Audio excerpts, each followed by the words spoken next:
समाज की कड़वी हकीकत को पर्दे पर दिखाने के लिए सबसे ज़रूरी है कि कलाकार उस कड़वी हकीकत को समझता हो, उसे महसूस करता हो। भले ही वो अभिनय कर रहे हों, लेकिन उसमें जान डालने के लिए कड़ी मेहनत करनी पड़ती है। हिंदुस्तान की धरती पर एक ऐसा ही कलाकार पैदा हुआ जो इस तत्व को आत्मसात कर चुका था। आम आदमी को उसी की कहानी, उसी की जुबानी दिखाने का टैलेंट था उसमें। हम बात कर रहे हैं आम जनता के हीरो बलराज साहनी की।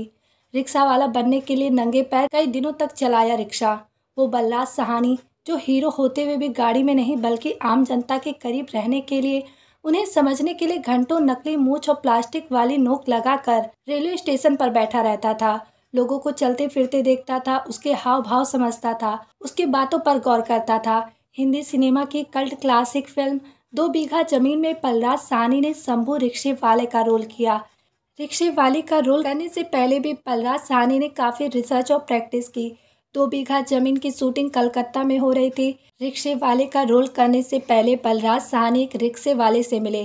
वो कलकत्ता की एस्फॉल्ट की सड़कों पर घंटों तक नंगे पैर रिक्शा चलाते थे। उनके दोनों पैर में छाले पड़ गए।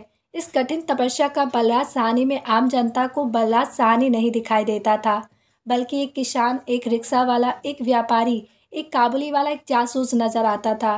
गांधी जी से मिलने के बाद बीबीसी ज्वाइन किया। शुरुआती जीवन की बात करें तो बलराज साहनी का जन्म 1 मई 1913 को पाकिस्तान में हुआ। लाहौर यूनिवर्सिटी से इंग्लिश लिटरेचर में मास्टर्स डिग्री लेने के बाद वो परिवार के बिजनेस में हाथ बटाने के लिए रावलपिंडी गए। कुछ लेखों के अनुसार 1938 में उनकी मुलाकात महात्मा गांधी से हुई। इसके बाद वो बीबीसी लंदन हिंदी में काम करने के लिए लंदन चले गए। 1943 में वो भारत लौटे। हिंदुस्तान लौटकर Balraj Sahni Indian People's Theatre Association IPTA से जुड़े। गौरतलब है कि तब तक उनकी पत्नी दमयंती एक सफल इप्टा कलाकार बन चुकी थी। मुंबई में बलराज साहब ने अपने करियर की शुरुआत इंसाफ से की। इसके बाद के एक अब्बास की धरती के लाल में भी नजर आए। ये दमयंती की भी पहली फिल्म थी। बलराज साहब ने इसके बाद गुड़िया, मालदार, हम लोग, बदनाम, राही जैसी कई फिल्में की।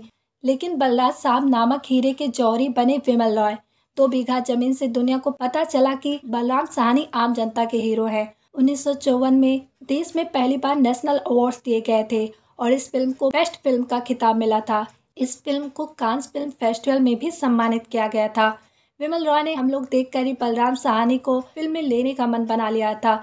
जब बलराज साहनी ने फिल्म साइन किया तब उनकी पूरी टीम इस निर्णय के खिलाफ थी, क्योंकि इससे पहले उन्होंने ज्यादातर रईस किरदार ही निभाए थे। 3 महीने तक जेल में रहकर की शूटिंग। बलराज साहनी मार्क्सवादी थे। 1951 में आई हलचल में के आसिफ ने दिलीप कुमार के कहने पर बलराज साहनी को जेलर का किरदार दिया। बलराज साहनी जेलर का रोल समझने के लिए आर्थर रोड स्थित जेल के जेलर से मिलने जाते थे।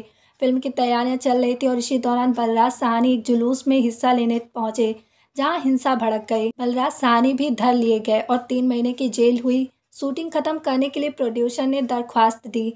3 महीने तक हर सुबह बलराज साहनी जेल के कपड़ों में सेट पर पहुंचते, जेलर के कपड़े पहनकर शूटिंग करते और शाम को वापस जेल चले जाते। मौत के बाद लाल झंडे के साथ हुई थी अंतिम यात्रा। 1972 के भारत पाकिस्तान युद्ध के दौरान बलराज साहनी ने इंदिरा गांधी का समर्थन किया था। सीपीआई ने इसका विरोध किया और बलराज साहब को पार्टी से निकाल दिया। बलराज साहब को ये खबर देने की जिम्मेदारी उनके कुछ करीबी दोस्तों को दी गई। कुछ दिन पहले ही बलराज साहब की बेटी शबनम की मौत हुई थी और वो इस गम से नहीं निकल पाए थे। तनाव ग्रसित बलराज साहब को हार्ट अटैक आया। बलराज साहब की इच्छा थी कि उनके पार्थिव शरीर पर फूल न चढ़ाए जाए, न पंडित बुलाए जाए और न ही मंत्र पढ़े जाएं। मार्क्सवादी होने के नाते उन्होंने इच्छा जताई थी कि उन्हें लाल झंडे में ही विदा किया जाए। परिजनों और दोस्तों ने उनकी इच्छा का मान रखा।